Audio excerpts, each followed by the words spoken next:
So, Matt, you've been in the retail industry for a number of years, both as a retailer and merchant, but also now in the private equity world, right? From your perspective, what have you seen most recently, and then as you think back as it applies to actually executing it in the field?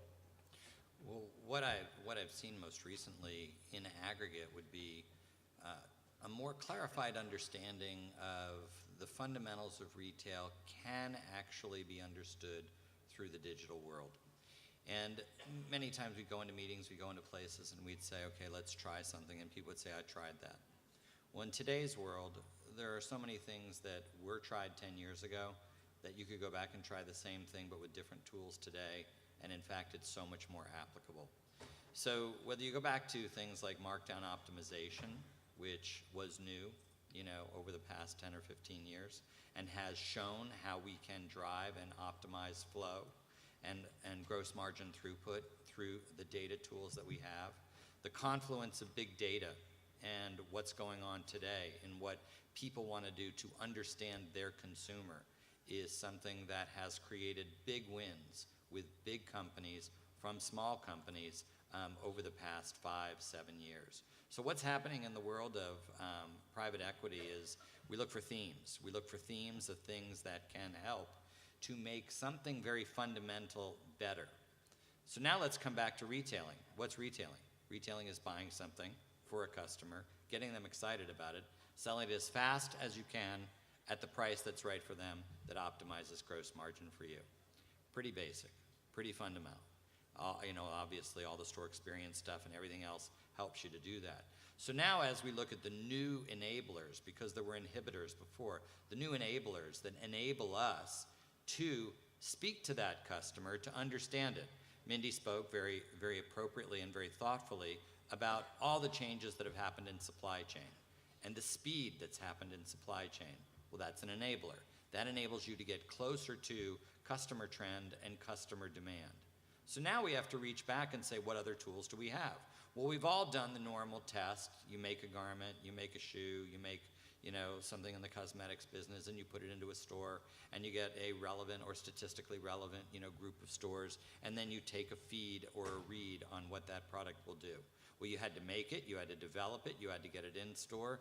It was, set in an environment that wasn't necessarily amongst like-for-like product, but you did end up with some triangulation and some idea of what would work. Well, the new tools today enable us to go out digitally. They enable us to go out and set the environment up, to tell the story, to show the garment, to show the shoe, to show the idea, and to show it against its competitive set. And then to price it and to play things quite dynamically, so in real time, what you used to have to spend months to do, you now can do in a matter of days and weeks.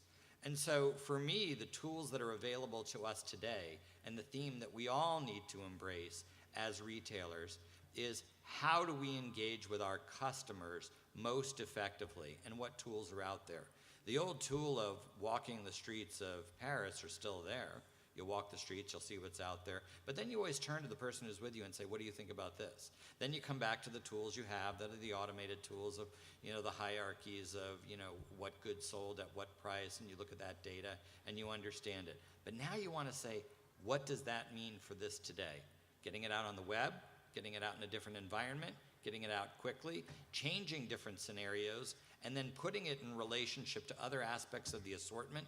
You can do fast, you can do thoughtfully, and you can really end up adding to your data set of what you think at the same time. So from my perspective, the enablers that are coming right now, and that's really the big theme that we're in, it's not just about big data, it's about the big enablers.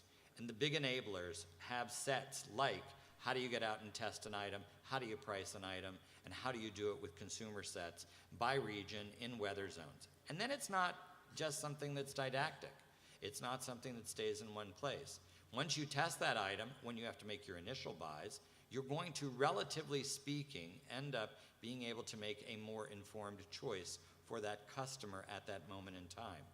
but then coming back, because we all know that some products are seasonal. How do you optimize the seasonal item? Even with the improvement of supply chains today, you still, if you're sourcing goods from other countries, cannot necessarily get the goods in time against the flow that's there. So why not go back and retest your data as you get closer to that, even though you have goods on the water or goods flowing through? So there's two ways to go about testing it that this tool will add that really go in conjunction with the other tools that you have. So for me, it's another great enabler and something that we should all embrace very thoughtfully.